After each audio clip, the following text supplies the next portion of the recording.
Olá, boa noite a todos, como vocês estão? Espero que estejam me ouvindo. Vamos colocar aqui o comentário fixado. Conversa vocacional, a busca do sentido. Marie Louise von Franz. Boa noite, Luana Padilha. Boa noite, Andréia. Hoje nós temos aqui uma alteração no nosso cronograma. Nós atrasamos porque a nossa convidada Daniela, ela está com uma questão tecnológica, ela não poderá estar conosco hoje. Boa noite, Gabi. Nossa convidada não estará conosco hoje. Ela teve um problema tecnológico, não estará conosco hoje. E a gente vai então aqui, nesta noite fria de setembro, a gente vai conversar mesmo assim, a gente vai falar hoje sobre a vocação também, e a gente vai falar um pouco sobre o livro da Marie-Louise von Franz. Então, bem-vindas todas que estão chegando aqui no meu coração quentinho. Vocês me ouvem bem? Todo mundo está me ouvindo? Me dê um sinal aí. Quem está presente, está me ouvindo, mexa um copo, se manifeste, que eu preciso saber se o som está chegando bem, está tudo chegando direitinho. Me contem. Muito bom, muito bom, muito bom. Luana Padilha estará aqui conosco também no nosso cronograma das nossas conversas vocacionais. Gabi. Ai, gente, que alegria. Tá frio hoje, né? Tá bastante frio. E é isso, o pessoal tá chegando, então vamos começar aqui. Bom, o que acontece? A Daniela Sikorsky, né, ela é babá e ela também é empreendedora de uma rede de babás, né, a Rede Amar.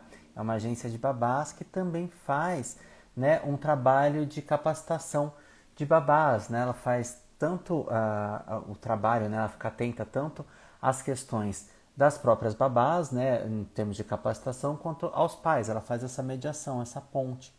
Porém, ela não conseguiu estar aqui com a gente hoje, infelizmente. Vocês vão ficar encantadas, encantados com a história dela. E que veio lá do Sul, veio aqui para São Paulo, empreendeu, é uma empreendedora maravilhosa. E vocês iam adorar saber a história dela, mas ela vai voltar com a gente cedo ou tarde. E vocês também podem segui-la lá no perfil dela, que é dani.redeamar. Ela cedo ou tarde estará aqui com a gente também. Mas segue ela lá porque ela é fantástica. Vocês vão gostar bastante do perfil dela também. Enquanto isso, gente, para a gente ir aquecendo os motores também das nossas conversas vocacionais, eu não podia deixar de trazer aqui para vocês a parte então psicológica da história toda, que é vocação, né? O que é a tal da vocação? Antes de mais nada, eu vou me apresentar para quem não me conhece, para quem me conhece. A Luana está perguntando se ela virá outro dia. Sim, a gente ainda vai definir a data dela quando ela virá, né? A gente precisa acertar esse detalhe. Certamente ela virá outro dia. André me ouve bem também. Bem-vinda, Maria. Né? Então, assim, eu sou Rodrigo, sou psicólogo, sou ator, dramaturgo também. Eu faço pão de fermentação natural para quem quer comer pão, mas eu também não vendo pão, né? Mas sou abelhudo, me intrometo em várias coisas, mas também gosto muito de falar sobre vocação.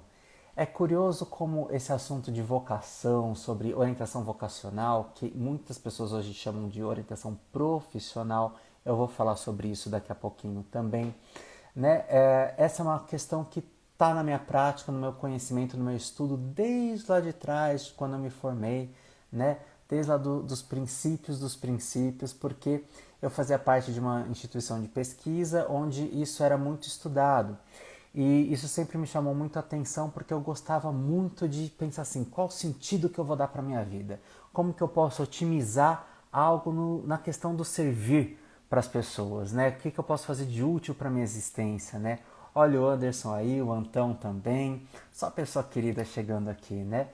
E aí eu sempre estudei Eu estudava muito isso. Na época eu fazia parte de uma instituição que chamava isso de programação existencial. A gente programava, a gente pensava numa programação da nossa existência, né? Qual o sentido disso? Então eu sempre busquei muito sobre isso. Até que, né, eu conheci a psicologia analítica, né, fundada aí pelo Carl Gustav Jung, que é um psicólogo, um psiquiatra suíço, na verdade, né, não um psicólogo, mas um psiquiatra. Ele fundou a psicologia analítica, né, uma das psicologias mais difundidas aí no mundo todo. E a psicologia analítica ela é muito conhecida, né, por sua característica de pensar na vida como um processo de individuação, que significa o quê? A gente pensar na vida como um desenvolvimento, desde quando a gente nasce até o suspiro final. E o que significa isso? Em dar justamente um significado para a nossa vida. Nossa, mas precisa ser profundo como aquelas pessoas que vivem nos templos budistas, os monges, ou pessoas que têm missões nobres como Madre Teresa de Calcutá? Não, não precisa de nada disso. Isso está ao nosso alcance, sim. Réis mortais. Talvez não tenham réis mortais entre nós. Talvez tenham pessoas especiais em suas missões também, com missões muito especiais dentro aqui do nosso convívio também. Mas o mito do significado, né, que está muito relacionado a isso. O que é o mito do significado? Por que mito do significado? Porque programação existencial, que é lá do povo da conscienciologia, né, que não tem nada a ver com psicologia, mas é uma forma de ver a vida também. O que é o mito do significado? O mito do significado é a nossa história, né? O Jung pesquisava muito sobre mitologia, né? Então ele fala que os deuses, né, as histórias, os contos de fadas, eles estão contando sobre a história desses personagens todos. E às vezes a gente se identifica com esses personagens todos. A gente não se identifica? Oi, Nath. A gente se identifica com esses personagens todos, não se identifica com esses personagens? Né? E aí a gente precisa descobrir qual que é a nossa história. Porque, enfim, se a gente fica identificado com esses personagens todos, a gente está identificado com essa imagem desse personagem, que tem a história dele. Por isso que é um perigo quando a gente vê hoje em dia assim, o pessoal falando assim, eu quero me identificar com o arquétipo de tal deusa, né? Por quê? Esse arquétipo de tal deusa? Porque esse arquétipo, o arquétipo ele é algo muito grande. Arquétipo é como se fosse uma forma. Vamos pensar assim numa forma. Forma e forma de comportamento, tá? Universal. Então existem tantas formas e formas quanto existem comportamentos, né? Quanto existem roteiros de comportamento. A Adélia chegando aqui também, né? Para quem está chegando agora, a Daniela ela não vai conseguir estar com a gente hoje porque ela teve um imprevisto tecnológico. Então, para a gente manter a noite aquecida, a gente vai falar sobre o livro da Von Franz, A Busca do Significado.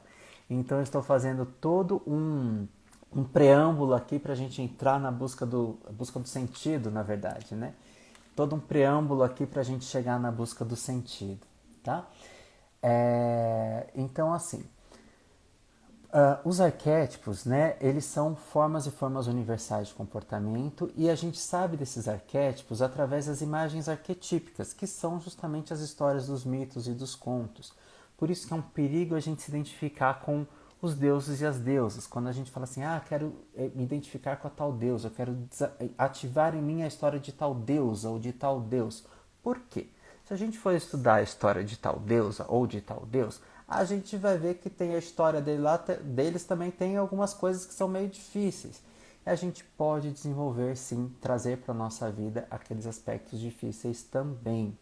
E quando a gente ativa um arquétipo, o arquétipo ele tem muitas informações e a gente nunca sabe se a gente vai trazer para a gente, quando a gente se identifica com o arquétipo, a gente não sabe se a gente vai trazer para a gente o aspecto positivo ou negativo desse arquétipo. E o processo de individuação nada mais é do que a gente se afastar, né, dessas questões da persona, né, dessas imagens arquetípicas e a gente se identificar com a gente mesmo, né, com essa individuação, a gente se tornar indivíduo com o nosso mito do nosso próprio significado, com o nosso mito individual, com a nossa própria história. Tudo bem até aqui, gente? Porque eu vou falando, desembeço, aperto o play e não paro mais. Maíra está aqui entre nós também, todo mundo chegando, muito bom, muito feliz por estar com vocês aqui hoje. Como é que vocês estão, gente? Me contem! Me contem, me contem. Ó, aqui a Adélia também vai estar com a gente nas lives, né? Luana, sim, sim, sim. Então, vamos lá. Gente, então, vocês sabem que eu gosto... Gente, Tadeu Ramos está aqui hoje. Vou fazer uma fofoca para vocês, tá? Tadeu Ramos hoje está lançando... Cheguei.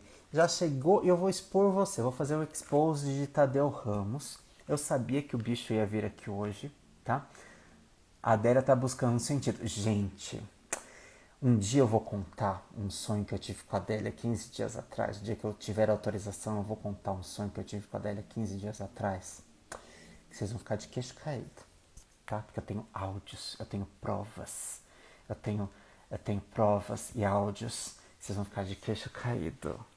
Ai, gente, eu adoro sonhar com a Adélia, gente. Eu me exibo mesmo, me exibo. Contarei tudo a contento, porque eu não tenho autorização jurídica ainda para contar, mas um dia eu contarei. Mas enquanto isso, eu posso fazer um expose de Tadeu Ramos aqui, que está entre nós.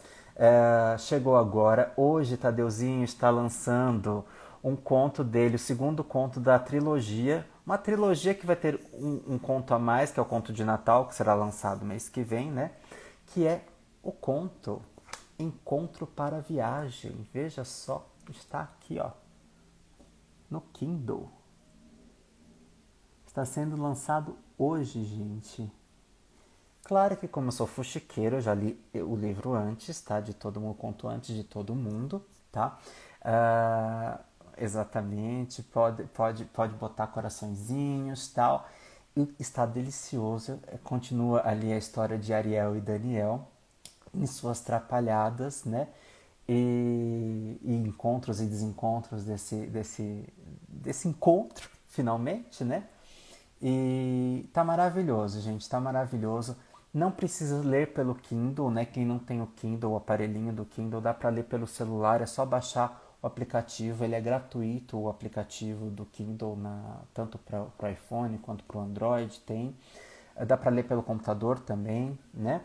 E aí o livro tá ali por... Eu não posso falar preço, né, na live, porque senão parece que o Instagram derruba, né? Mas é um preço super acessível e, vale a pena, porque tá uma delicinha. E leia também o anterior, né? E eu sei que mês que vem não, em novembro tem ali o conto de Natal, porque o Tadeu gosta de conto natalino também. E ano que vem tem o outro conto dele também, finalizando a trilogia, que é meio que uma quadrilogia, né, Tadeu? Bom, é isso. Exposed feito. Fábio Soares chegou também. Boa noite. Nossa convidada teve um problema tecnológico, mas a gente continua assuntando aqui. O show tem que continuar, né? Já dizia nossa querida Beth Carvalho, entre outras pessoas também, né? Beth Carvalho que conseguiu derrubar lá, a filha da Beth Carvalho conseguiu derrubar lá o negócio do outro lado do ministro que tentou, né? Enfim. Bom, bora lá, tudo bem até aqui? Vamos continuar? Alguém quer falar alguma coisa até agora, gente? É tão diferente fazer live. Quando eu dou aula online, às vezes eu não estou vendo ninguém, mas eu estou escutando, porque as pessoas abrem o microfone e falam comigo, eu interajo, né? Mas na live eu me sinto sozinho, só vejo os comentários aqui. Conversem comigo, gente, porque senão eu me sinto sozinho, abandonado, eu sou carente.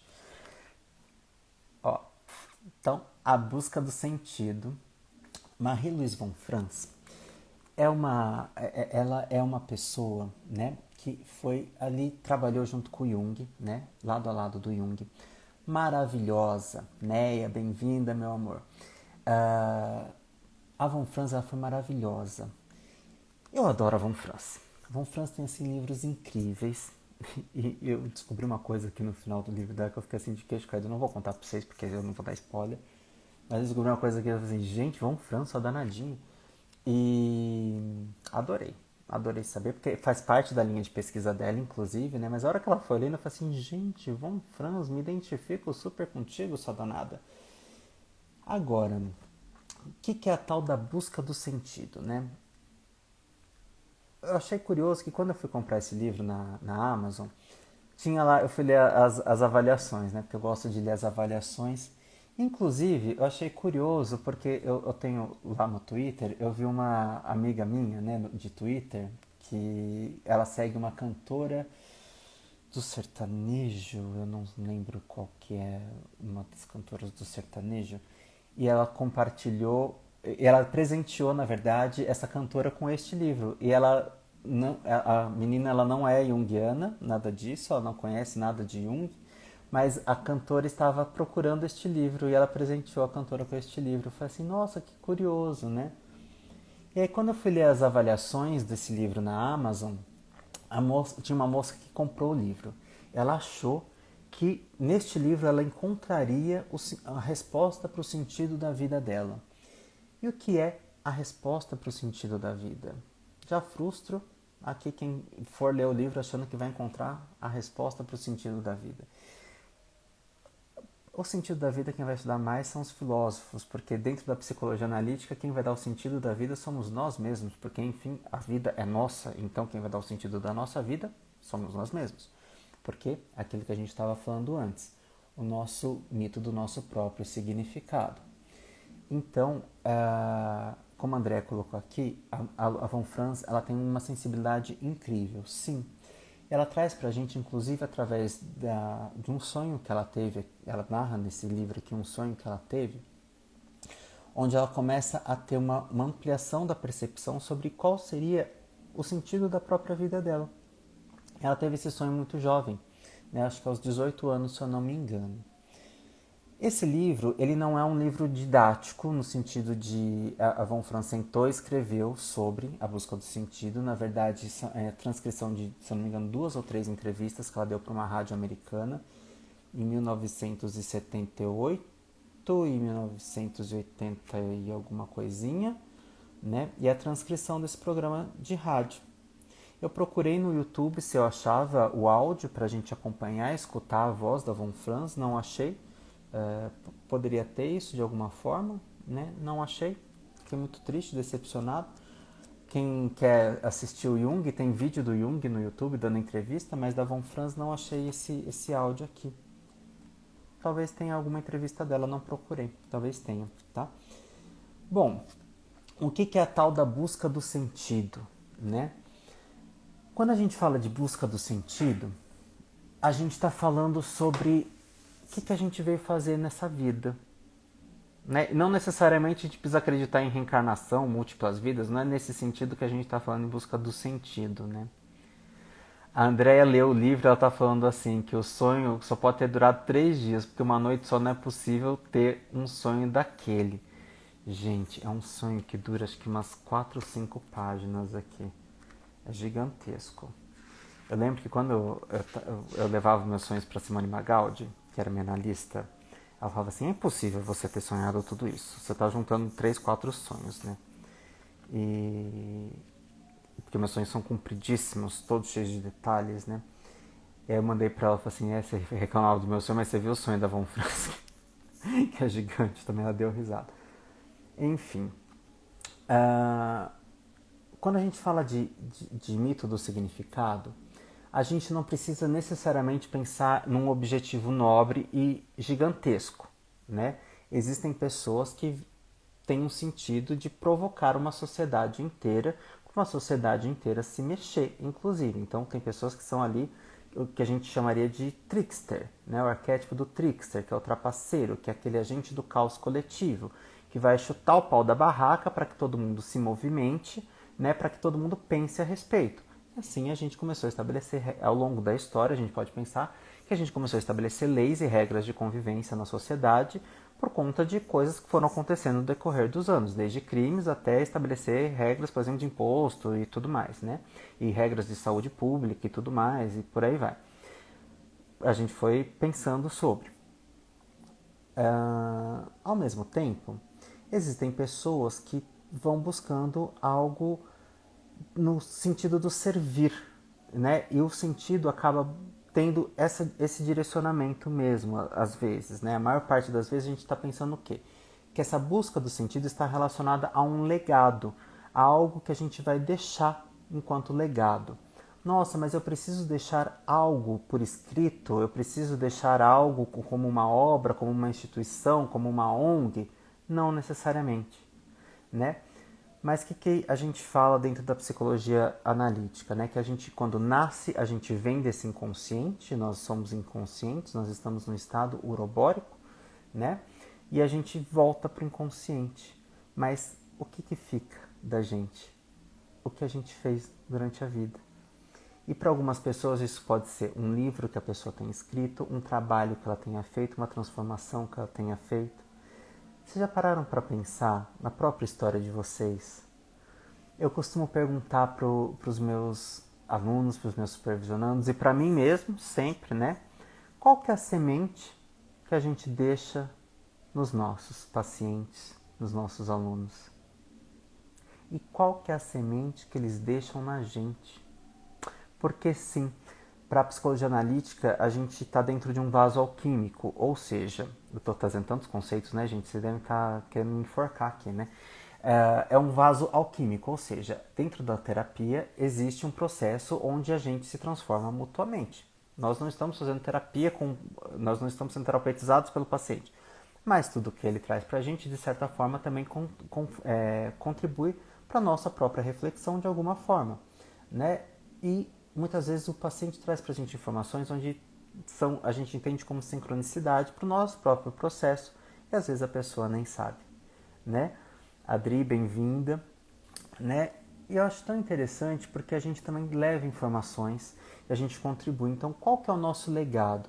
Ou seja, qual que é a semente que a gente deixa não só num nível macro, enquanto sociedade, mas no nível micro, não só no atacado, mas também no varejo. Né? O que a gente deixa para os outros? Né? O que a gente deixa nesse mundão? Tadeu tá amando, né? Não é verdade, Tadeu? O que a gente deixa? E quando a gente pensa nessa busca do sentido, não está muito nesse campo do servir. Não estou dizendo em termos de caridade, né? Porque para muitas pessoas o servir está ligado à caridade. Mas será que de repente a pessoa que é pesquisadora, ela também não está no campo do servir? O profissional da saúde também não está no campo do servir? Eu sempre trago um exemplo porque as pessoas acham que algumas áreas elas estão muito mais ligadas ao servir do que outras. E eu sempre trago o seguinte exemplo, que quando eu trabalhava aqui no Hospital Municipal de Santo André, tinha uma lanchonete em frente ao pronto-socorro e tinha um rapaz, né, que era um dos donos da lanchonete e ele era o chapeiro. Ele era responsável pela chapa. E, gente, ele chegava, ele fazia um lanche, mas um lanche tão gostoso, mas ele tinha prazer em fazer aquele lanche. Ele olhava aquele lanche e assim, era uma obra de arte. Mas quando você olha, não é aquele lanche requintado, cheio de gueri-gueri. É um misto quente, mas é um lanche que ele tem afeto. Porque ele sabe que quando a gente saía dali do hospital para comer, muitas vezes a gente estava varado, né? Porque às vezes, quem trabalha em hospital sabe, não precisa nem ser hospital público, né? Às vezes a gente é tragado por uma situação que a gente está realmente no campo do servir, que a gente é tragado por uma situação que a gente não consegue falar assim, agora eu vou comer. Não, a gente entra e sai tempos depois, né? E aí a gente chega desfalecendo, com a glicemia lá embaixo, ele vem e ele cuida da gente. Isso é um legado. Enquanto eu viver, eu vou falar desse lanche desse homem, né? Porque tenho cuidado, tenho carinho. E as pessoas esquecem, né? As pessoas esquecem. Nossa, mas um misto quente é um legado? Sim, eu considero, porque é o cuidado. Quando eu falava lá dava o treinamento de desenvolvimento de pessoas, eu sempre falava que existe a diferença entre tratar e cuidar. Tratar, ele está ligado à prescrição, a você prescrever algo. E aí você vai e aplica o negócio, faz, por exemplo, na psicologia a gente aplica o teste, a gente faz a conversa da psicoterapia, tal. Psicoterapia breve, 10 sessões, tal, ok. Mas o cuidar é diferente. é a gente estar atento à necessidade do outro. Quem me conhece sabe que em alguns casos eu boto debaixo da asa, né? Isso não é contra-transferência. Isso é o cuidado, é a gente estar atento. E é assim, o que o outro precisa? Isso, gente, é estar atento a tudo. Já parou para pensar que quando a gente escreve um texto para a gente se manifestar no Facebook, no Twitter, em qualquer lugar na vida, sobre qualquer assunto, sobre o Oscar, não precisa ser sobre qualquer outra coisa, pode ser sobre o Oscar, sobre o filme do Oscar. Como que a gente contribui naquele post? Isso é sentido, porque é legado, que está escrito, está registrado, que marca que a gente deixa. Mas a gente não pensa nisso, né? Mas isso também é legado, porque é como a gente vai ser lembrado. Isso vai ficar lá, marcado. A gente esquece, né? Legado não é só a grande obra, legado é tudo. Legado, outra coisa. Eu vou dar outro exemplo aqui porque eu acho muito legal a gente falar sobre a nossa biografia. A Adélia Nicoletti, que está aqui entre a gente, ela tem os ateliês de escrita, né? E quando eu nem conhecia a Adélia ainda, a gente tem uma amiga em comum, que é a Elaine, e ela me contava sobre os ateliês de escrita da Adélia, e ela contava que a Adélia, na época acho que do doutorado da Adélia, ela estava fazendo um ateliê de escrita sobre... Olha lá, a Adélia falando oi. Adélia, me corrija se eu estiver falando errado, se era o mestrado ou o doutorado, né? Que era o ateliê de escrita sobre memórias, né? E aí a Elaine me contou que vocês iam e escreviam sobre memórias, né? E a ela fala que não é nada disso, né? E aí eu falo assim, gente, eu estou totalmente confundindo tudo, né, gente? E a Adélia tinha um ateliê de escrita e eu ficava assim, mas só participavam mulheres, ó, do doutorado, né? E eu ficava assim, mas só participavam mulheres, não é isso, Adélia? Eu ficava assim, gente, mas eu queria tanto participar, porque eu achava tão lindo escrever sobre memórias. Eu que sou canceriano, adoro falar sobre memórias, sou tão saudosista, gente. Eu sou uma peste para saudosismo, né? É, e aí eu comecei a colocar atenção nisso. Mas um dia eu participei no ateliê de escrita da Adélia. Era sobre pets, memórias sobre pets. Tá vendo? A gente pede pro universo, o universo conspira a favor. E é que a Adélia é dramaturga, a Adélia também é doutora em dramaturgia, a Adélia ministra ateliês de dramaturgia, escrita dramatúrgica e escrita no geral também. A Adélia estará com a gente aqui, gente, em dezembro. Que honra! E aí, com a Adélia eu também conheci várias coisas sobre crochê, né? O Eduardo, é Eduardo, né, Adélia? Que tem o trabalho sobre crochê. E um dia minha mãe cismou que ia morrer, né? E ela começou a distribuir as coisas que ela tinha em casa. O enxoval, sei lá que enxoval que ela tinha em casa, porque não era enxoval, né? Porque minha mãe tinha casado há sei lá quantos anos. Aí ela trouxe pra mim aqui os panos de prato que os últimos panos de prato que minha avó tinha feito o bico de crochê. Ela falou assim, olha, eu trouxe pra você aqui, eu lavei, todos estão limpos, você pode colocar pra uso. Peguei aqueles panos de prato com bico de crochê e falei assim, mas você acha que eu vou colocar isso aqui pra uso? De jeito nenhum, são os últimos bicos que minha avó fez. De jeito, minha mãe ficou inconformadíssima, ela quase me bateu, gente. Eu com 43 anos de idade, quase tomei uma surra da minha mãe porque não usei o pano de prato da minha avó. Imagina. E lembrando da Adélia o tempo todo, tá? Eu estava de pé aqui, ó, nesse lugarzinho aqui, ó. Eduardo Bartolomeu, que trabalha com crochê. Gente, eu prometi pro Eduardo que eu ia fazer crochê no começo da pandemia até hoje. Não comprei nada de crochê, gente. A Andrea colocou assim, ó. As pessoas costumam pensar em grandes obras, mas para aquela obra se concretizar, alguém teve que estar ao seu lado de alguma forma. Isso será um legado para aquele que precisou da sua ajuda. Sim! E se a gente falar em termos de alquimia, estamos falando da Soror, ou do Soror, eu não sei o nome do homem. Mas vamos falar de Soror e do Soror. São as pessoas que estão junto, né? E se esquece disso, né? No conceito lá já que eu mencionei da conscienciologia aqui, nessas horas a psicologia fica louca, né? Que eu tô botando uma pseudociência aí do lado, né?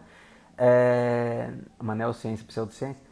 eles têm um conceito muito interessante que é de dupla evolutiva, que são duas pessoas que estão juntas ali, né, trabalhando juntas, não às vezes na mesma função, mas uma está dando suporte para a outra na questão evolutiva.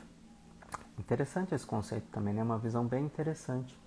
Eu gosto muito dessa ideia, porque o que a gente faz sozinho, né, gente? Às vezes a gente consegue fazer muita coisa sozinho, mas a gente em 2, 3, 4, 5, às vezes em família, né, ou em amizade, a gente consegue tanta coisa junto. E o que é da nossa vida, o que é do nosso sentido existencial, né, sem as sincronicidades? Porque quantas coisas aparecem na nossa vida através dos amigos? Quantas coisas são trazidas para a nossa vida através das sincronicidades?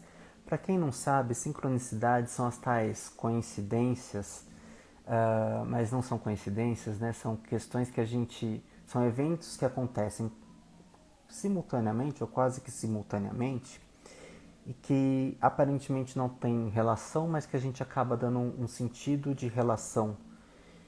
E, por exemplo, você está procurando uma determinada informação e de repente teu amigo te liga e fala assim, gente, olha, comprei esse livro aqui, que tal? Né? E, olha, comprei esse livro aqui ao acaso. E a pessoa fala, nossa, eu estava pensando sobre esse assunto, né? Ou então, de repente, você é presenteado por uma amiga com as fábulas italianas do Ítalo Calvino, né? E aí você, no meio de um atendimento, ouve o paciente falar de uma coisa, você fala assim, gente, eu vi isso aqui no livro do Ítalo Calvino. E você, que não leu, não conseguiu ler o livro todo do Ítalo Calvino, bate o negócio e chega para a pessoa que está trabalhando sobre as fábulas do Ítalo Calvino, uma pessoa que está em outro estado, que nem conhece a pessoa que te presenteou com aquele livro, né? Então, assim, você acaba servindo de ponte. Isso a gente pode dizer que é sincronicidade. Né? Então, o que seria do sentido sem as sincronicidades das pessoas que fazem a ponte também, né? E das pessoas que ajudam a gente, seja no suporte alimentício, fazendo a comida, seja no suporte financeiro, seja no suporte emocional, no lado a lado, na informação, em tudo, né?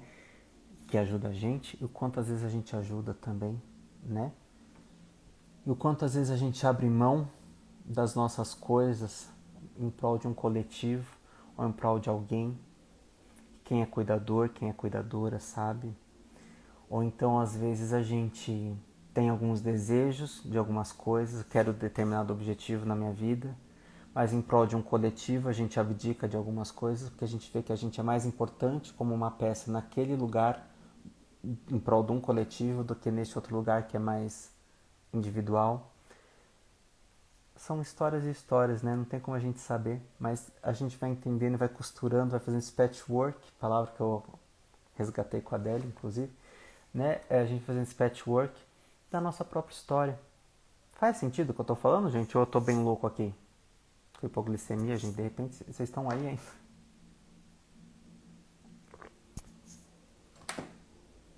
Manifestem-se, por favor, não me deixem falando sozinho.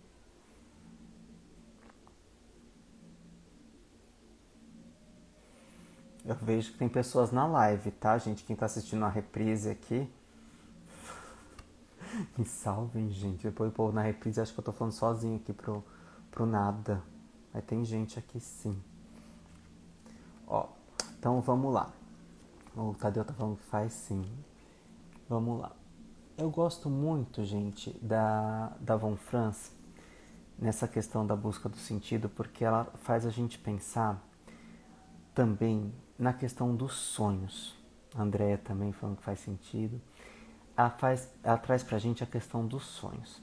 Eu quero saber aqui, daqui, quem presta atenção nos sonhos? Não nos sonhos do que eu quero sonhar, que eu sonho para minha vida, mas no sonho sonhado.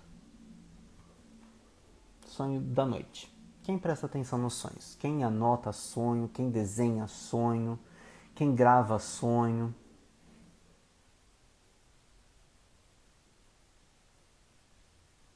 Tadeu eu. Eu sei que tem mais gente que faz. Eu posso falar que eu faço. Conta pra gente, Tadeu, como que você gosta de fazer? O que você faz com seus sonhos? Andréia, eu sei que você tá aí, que você acabou de entrar pelo outro perfil. Ateliê Andréia. Você faz também, não faz, Andréia? A Andréia tem um ateliê, gente, de artes. Conheçam, sigam ela. Aliás, sigam o Tadeu também. A Andrea falou que ela começou a prestar atenção nisso, né? Para a questão dos sonhos. Os sonhos, gente, para a psicologia analítica, eles são um recado do inconsciente, né? Eles são uma forma que o inconsciente traz para gente compreender o que o self quer. A Neia falou que anota porque algumas pessoas pedem para ela. Acho interessantíssimo isso. O que acontece, né? Quem que é o self? O self, dentro da abordagem, né, é o si mesmo. A tradução de self não é a fotografia selfie, é o self, que significa si mesmo. O self é o centro da nossa psique e a totalidade ao mesmo tempo. Ele é o núcleo e a totalidade ao mesmo tempo. O self, ele é o agente organizador da nossa psique. E o self é o cara que tem esse tal desse sentido existencial, esse propósito existencial, esse chamado, essa vocação, né? Que leva a gente, aquela voz interior que nos leva para realizar algo. Tá vendo? Essa busca do sentido é a realização desse algo. E aí, a gente vai começar a buscar esse algo que a gente quer. Aquilo que faz sentido pra gente. Aquilo que a gente sente a falta de algo, a gente começa a buscar. E às vezes a gente se envolve na nossa vida com coisas que não fazem sentido, porque a gente tem que pagar conta, a gente tem que pagar boleto. Quem se identifica com isso? Todos nós, né? E aí a gente vai, faz o curso que a gente quer, a profissão que a gente quer, e como é difícil empreender nessa profissão, porque o mercado de trabalho é muito concorrido, né? As nossas profissões são muito concorridas, ou às vezes não são valorizadas, né? É uma disputa gigantesca. E como empreender nas nossas profissões, não é? E não ensinam isso nos cursos, né?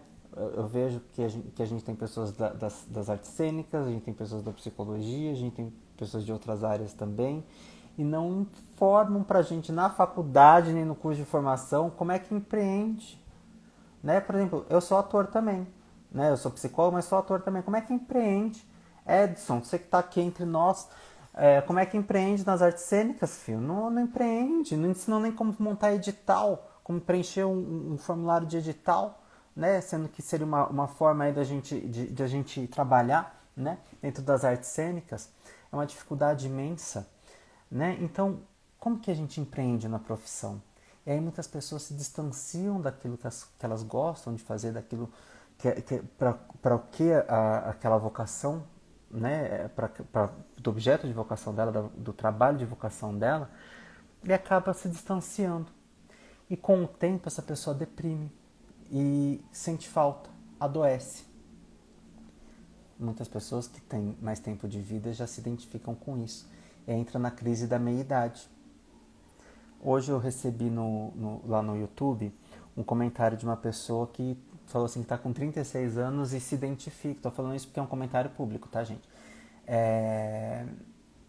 Está com 36 anos e está entrando nesse questionamento da metanoia, né? Que metanoia é a crise da meia-idade. Que assim, o que eu faço? Porque a pessoa está se sentindo velha com 36, mas não, gente, 36 ainda está na flor da idade. Dá pra gente fazer transição de carreira, né? Dá pra gente pensar nessa busca do sentido, né? O que a gente pode fazer na busca do sentido, né? O que eu vou buscar da minha vida? Para onde é que aqui dentro está pitando? E aí a Von Franz dá um indício pra gente aqui nesse livro, que é: presta atenção nos sonhos. Só que aí, gente, tem um probleminha, que a gente tem uma tendência a olhar para o sonho e querer fazer duas coisas. A primeira é olhar no Google ou no dicionário de sonhos lá do livro do Círculo do Livro, o que significa o sonho, pior besteira que a gente faz.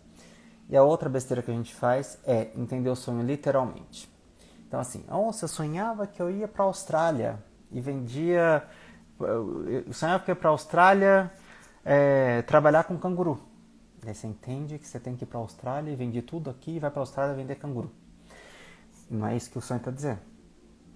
De repente até é, né? Mas provavelmente não é isso. E aí você entra no dicionário de símbolo e vê lá no Google que sonhar com canguru significa tal coisa. Pera lá, não é bem assim. Então, quando a gente começa a olhar no sonho, a gente não vai tomar um único sonho como quando a gente vai direcionar a nossa vida através de sonhos, a gente não pode ser leviano e entender um único sonho. A gente tem que olhar para um conjunto de sonhos, ampliar esses sonhos. A gente tem que fazer uma ampliação desses sonhos, uma ampliação simbólica. A gente tem que entender o momento da pessoa, o momento que a pessoa está vivendo, o momento não só do que a pessoa está vivendo, a gente tem que entender o momento anterior que a pessoa está vivendo e pensar no planejamento, pegar símbolo, pegar contexto, pegar quem são os personagens daquele sonho, que tudo aquilo quer dizer, né? E aí a gente faz o trabalho de ampliação, não é interpretação, é ampliação. E sim, alguns dicionários de símbolos, eles podem trazer ali uma pontinha para a gente começar a ampliar. Existem livros que trazem ali, por exemplo, tem aqui um livro que sempre fica aqui do ladinho meu aqui, que é um livro que é o dicionário de símbolos, assim, o nome é péssimo para um livro, é o dicionário de símbolos do Chevalier, né, do Jean Chevalier, e tem um outro nome aqui que eu não consigo pronunciar, Alan... Aí vocês leem aqui o nome do moço, porque eu não consigo pronunciar isso aqui, perdão, tá? Esse é um dicionário, é um livro muito conhecido, tá com uma capa nova, tá? Antes ele era amarelinho aqui no Brasil, vai estar com uma capa nova. E esse livro, ele tem uma pesquisa bem extensa, dá umas bolas fora, às vezes a gente vê assim e fala, mas é uma pontinha para a gente começar a pesquisar e ampliar. Vou sempre por aqui, na prática clínica, não. Mas às vezes quando tem algumas coisas assim que são muito específicas, né, a gente pode começar a ampliar por ali. Pode. Significa que é o caminho? Não necessariamente. Então a gente tem que ser muito prudente para o trabalho com sonhos. Porque, enfim, sonhos, a gente pode um dia montar uma live sobre sonhos. Lá no YouTube eu tenho um vídeo sobre sonhos também. Meu canal no YouTube é Rodrigo César. Tem um vídeo só sobre sonhos também. Quem quiser saber mais sobre psicologia analítica, inclusive, eu tenho um vídeo inteirinho sobre psicologia analítica, de fio a pavio, né, sobre os conceitos de psicologia analítica. Por incrível que pareça, é sobre a música do Thiago York, chamada Masculinidade, né, que eu achei interessante, que dá pra gente destrinchar vários conceitos da psicologia analítica lá no YouTube, sobre a música do Thiago York. Por incrível que pareça, gente. Né? Então, assim, dá pra gente pegar vários conceitos do que eu tô falando aqui hoje também. Então, assim, sonho é algo que é muito interessante. Então, eu sugiro que vocês anotem os sonhos em cadernos, preferencialmente, porque sonho a gente vai e volta, a gente lê e relê. Melhor do que gravar áudio, melhor do que anotar em bloco de notas. Mas, se eu não consigo ter a anotação em caderno, gravo o áudio e anoto em bloco de notas. Melhor do que não ter, porque a gente volta e ouve, a gente volta e lê no celular. Mas não perca, porque o sonho, a gente não tem como ver sonhos isolados. A gente vai buscando a compreensão dos sonhos isoladamente, para depois, com o tempo, a gente ver um bloco de sonhos. É sempre assim que funciona. E sonho a gente sempre tem que ver a semana que a gente teve aquele sonho, que a gente vai ver o que aconteceu antes, no dia do sonho, e talvez o aspecto prospectivo do sonho, porque o sonho talvez ele traga sim um aspecto prospectivo. Premonitório? Às vezes sim. Às vezes sim. O Jung ele trabalha com essa questão premonitória. Mãe de Ná? Talvez, às vezes, nesse sentido sim também. Mas prospectivo no sentido de, quando a gente tem um sonho, às vezes o sonho é um sinal de alerta. E às vezes esse sinal de alerta, ele faz a gente ficar atento e mudar direções. Tem pessoas que, por exemplo, têm sonhos que vão mudar, por exemplo, estão planejando mudar. Vou dar um exemplo didático, tá, gente? Não significa que ter esse tipo de sonho significa isso. Então, prometam aqui comigo que é um sonho didático, tá? Um exemplo didático. a pessoa vai mudar para uma cidade litorânea. E aí ela começa a ter sonhos um atrás do outro com tsunami. Ela decide não mudar, faz uma avaliação, tal, decide não mudar. E ela fala assim, não vou mudar. Ela para de ter sonho com tsunami. Né? Então, de repente, realmente era um aviso para não mudar, porque de repente o sentido existencial dela não seria naquele local. Claro que estou sendo muito resumido aqui, um exemplo didático, tá? Só para a gente seguir aqui a nossa conversa, tá? Tudo bem até aqui? O Tadeu falou assim, primeiro se assusta com sonhos, a gente acorda com taquicardia, né? Porque a gente acha que quando a gente acorda, a gente acha que o sonho é real. Depois começou a notar, porque percebeu que alguns eram respostas e outros eram premonitórios. Muito bom. O Edson Thiago falou que parece que a escola não nos prepara para sair fora dela e continuar fazendo. Não prepara mesmo, não prepara, porque a escola prepara tecnicamente para a gente fazer algumas coisas. Mas para empreender na profissão, não prepara, não prepara. Isso parece que são em todas as profissões. E cada vez mais a gente vê que as pessoas estão desistindo de suas carreiras porque elas não estão preparadas para empreender, né? Por isso que eu compro briga, gente. Eu sou briguento, então o que eu fiz? Eu comecei a estudar por causa da minha profissão, porque eu vejo que assim, muitos psicólogos acabam desistindo da profissão. Eu comecei, por causa da minha profissão, comecei a estudar, da minha própria vida também, comecei a estudar psicologia financeira. E aí eu comecei a ver que não adianta a gente buscar o sentido da nossa vida, nadar, nadar, nadar e morrer na praia porque não tem dinheiro, né? Então eu falei assim, vamos estudar psicologia financeira. E aí eu comprei uma briga, eu falei assim, as pessoas, como eu trabalho com orientação vocacional e não profissional, porque vocacional porque é sentido, então a vocação, não é uma orientação, não é um despertar, né? Porque hoje em dia a psicologia trabalha mais com a expressão profissional, orientação profissional do que orientação vocacional. Antigamente era o contrário. E aí eu falo assim, é um desafio. Se a gente tem uma vocação, um chamado, a gente tem que sobreviver naquilo que a gente quer, não é? Então, por que não? Então, vamos botar essa psicologia financeira, vamos trabalhar para isso. Tem que fazer acontecer, de um jeito ou de outro. Diferente de meritocracia. Não acho que assim, basta se esforçar para conseguir, não. Não é essa a questão, a gente sabe das questões sociais. A gente tem que driblar isso e dar um olé nesse povo da meritocracia. Não é um discurso meritocrático, não. Parece, mas não é, juro. As universidades não preparam o profissional para o mercado de trabalho, para empreender ou para organizar finanças. Tem que aprender tudo na raça. Exatamente, a Luana falando. Tem alguma fase... Ah, tá. A Luana tá mandando um WhatsApp aqui. Que ela falou que a internet dela tá ruim. A Luana tá falando aqui, ó. As universidades não preparam o profissional para o mercado de trabalho? Não preparam mesmo, gente. Para empreender ou para organizar finanças, tem que aprender tudo na raça. Tem, gente. Tem. É tudo na raça. A gente vai desenvolvendo, cada um vai desenvolvendo o seu método, né? E assim, a gente tem que ir se ajudando sempre.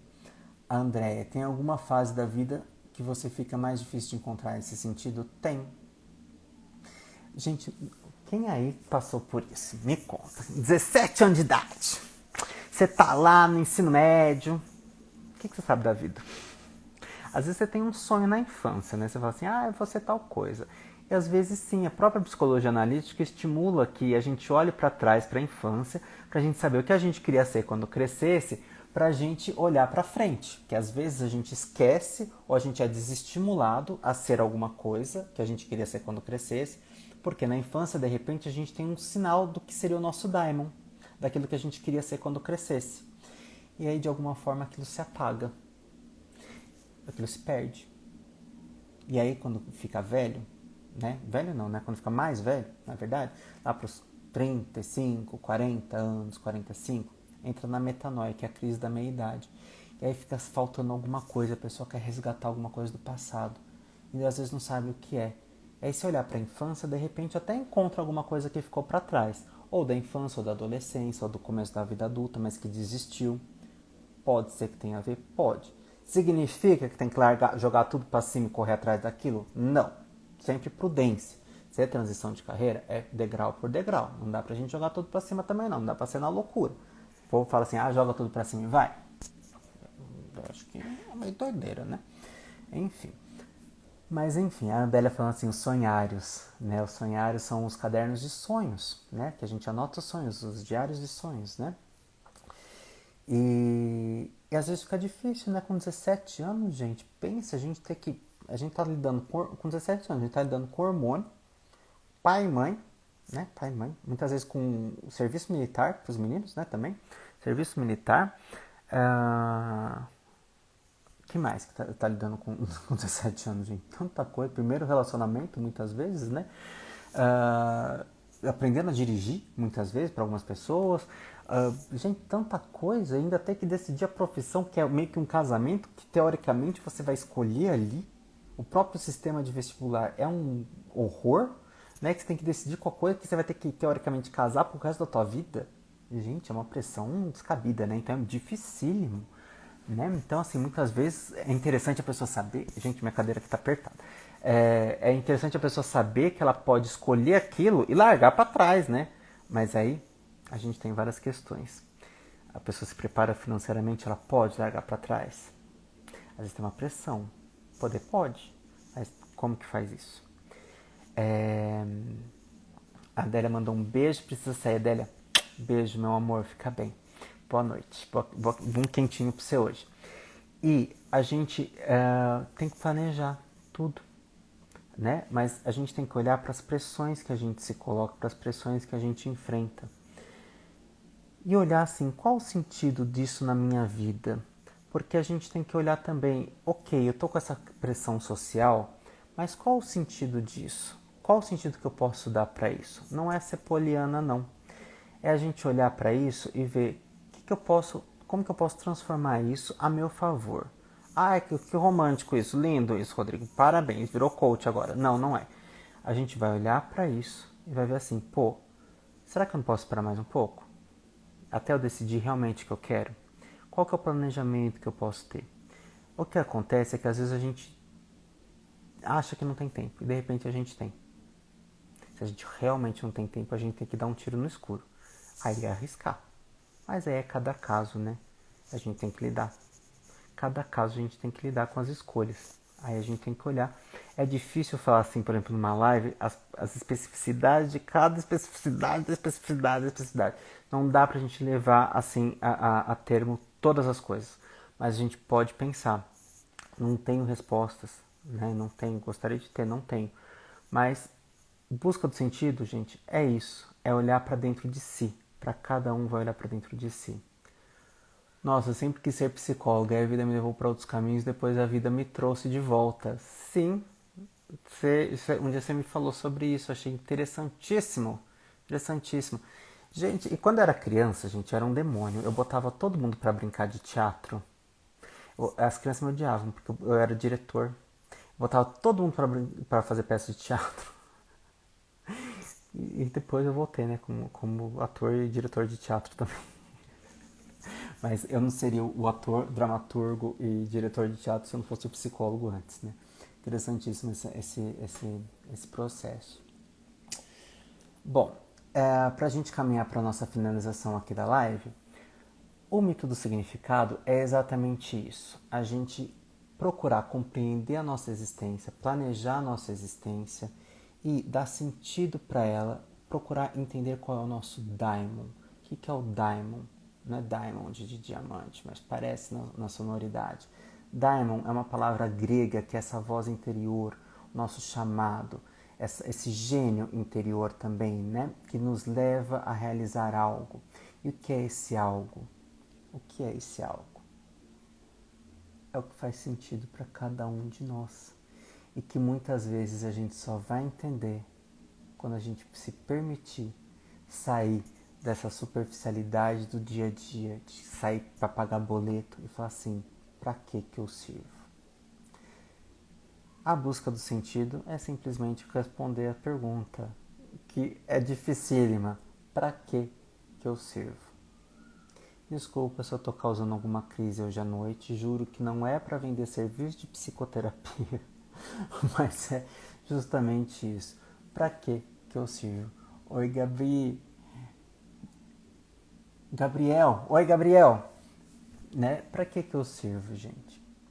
A gente serve para muita coisa. E o que eu queria trazer com a Daniela hoje é que a gente serve para muitas coisas, porque a Daniela, ela é muitas coisas, ela é empreendedora. Ela não pôde estar aqui hoje com a gente porque ela teve uma questão tecnológica. Mas a Daniela, ela é babá, ela é professora, está se formando em pedagogia, ela ela tem uma agência de babás, né? Ela faz muitas coisas, gente, muitas coisas, muitas coisas, muitas coisas. Ela ia contar muitas coisas para vocês, né? Gabriel adorou essa pergunta, né?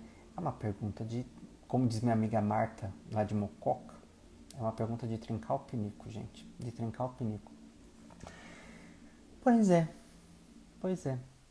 Tá faltando alguma coisa, gente, pra falar desse assunto aqui, gente? Porque eu fui falando, fui falando, fui falando. Foi uma live de improviso, porque o tema não era esse, né?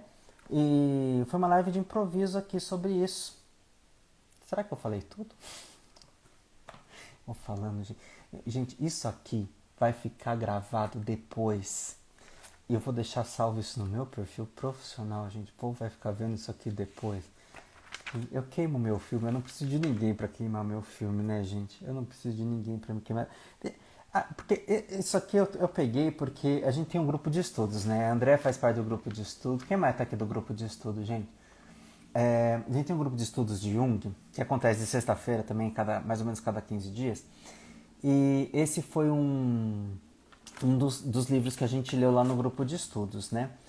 E deixa eu só percorrer aqui as anotações que eu fiz aqui para ver se a gente acrescenta mais alguma coisa da dona Von Franz aqui. Pra gente finalizar. E aí, assim, quem quiser participar do grupo, chega junto, assim, o grupo tá em andamento, mas dá tempo ainda de entrar, assim, dá para acompanhar também, tá? Bom, deixa eu ver aqui se a gente abordou tudo. Tá. Eu acho que sim, gente. Acho que falamos de tudo. Quem que gosta de fazer mandala, gente? Venha pro grupo de estudos, gente. Tá num preço tão acessível, gente. Tá num valorzinho tão legal, gente. Tão legal, legal, legal. Ok. Eu acho que falamos tudo aqui, gente. Tem uma coisa pra gente falar então em termos alquímicos. Aqui, ela fala assim, ela bota lá em termos alquímicos, né? Se preparar para opus magnum, que é para a grande obra, né? O sentido da vida é se preparar para a grande obra alquímica. Né? Olha que bonito, né, gente? É bonito, mas tem gente aqui que gosta de falar em palavras bonitas, assim, eu tenho que falar em termos alquímicos, assim, para parecer chique, né? Então, bora lá. Então é isso, gente. Vocês estão quentinhos? Depois que eu falei tanto aqui, eu sei que eu esquentei aqui, né? Porque fui pego de surpresa, assim, e tô matracando aqui na orelha de vocês.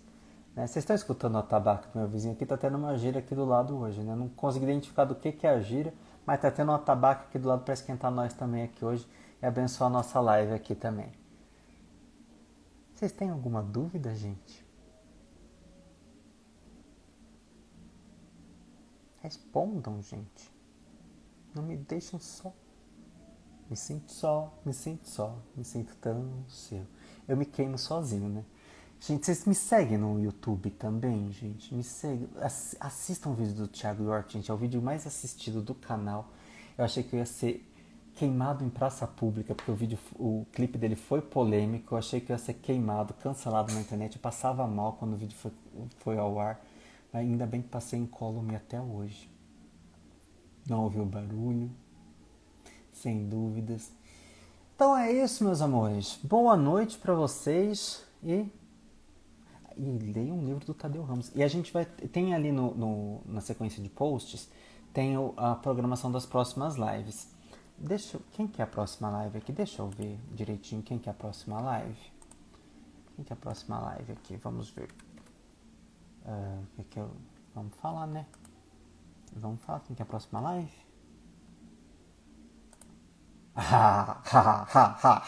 Quem é a próxima live, gente?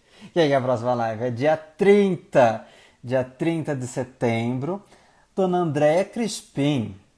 Dona Andréia Crispim. Veja só. Que é artesã, estudante de psicologia E também, Tadeu Ramos hoje estava me perguntando quem é André, porque eu vou fazer a fofoca aqui. Tadeu Ramos e André Crispim, os dois trabalham também, além de tudo, trabalham com mídias sociais. E os dois adoram me criticar, tanto no meu Instagram de psicólogo, quanto no meu Instagram pessoal, quanto no meu YouTube.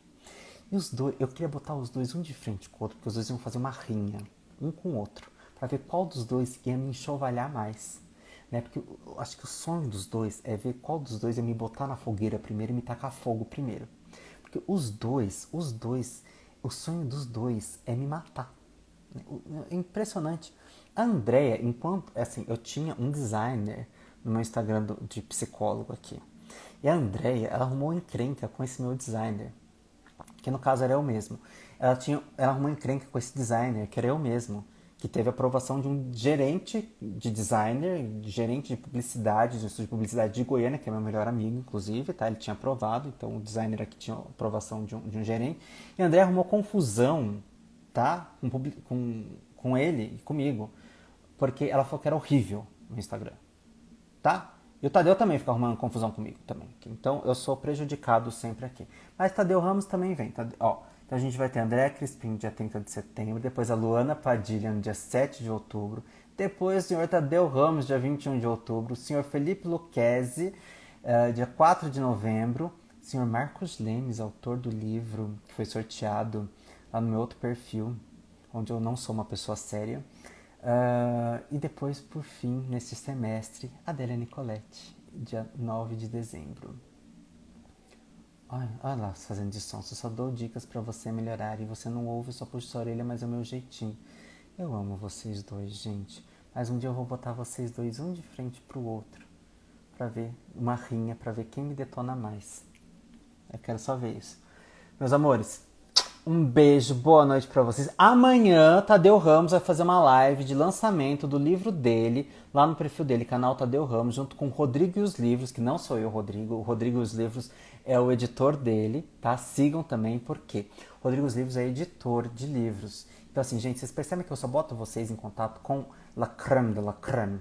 Siga toda essa galera, entra lá no meu post, vai seguindo toda essa galera, né? Sigam-se uns aos outros, porque, gente, é la crème de la crème. Então, sigam-se uns aos outros. E amanhã tem a live do Tadeu, que é sobre o lançamento do conto dele. Já compra o livro dele lá, tá bom? Meus amores, beijo. Eu quero saber, eu sigo o Gabriel também? Não sei se eu sigo o Gabriel, quero seguir o Gabriel também. Quero seguir todo mundo que me seguiu aqui, não sei quem me seguiu, vou seguir também, tá bom? Beijos, beijos, beijos, boa noite! Obrigado!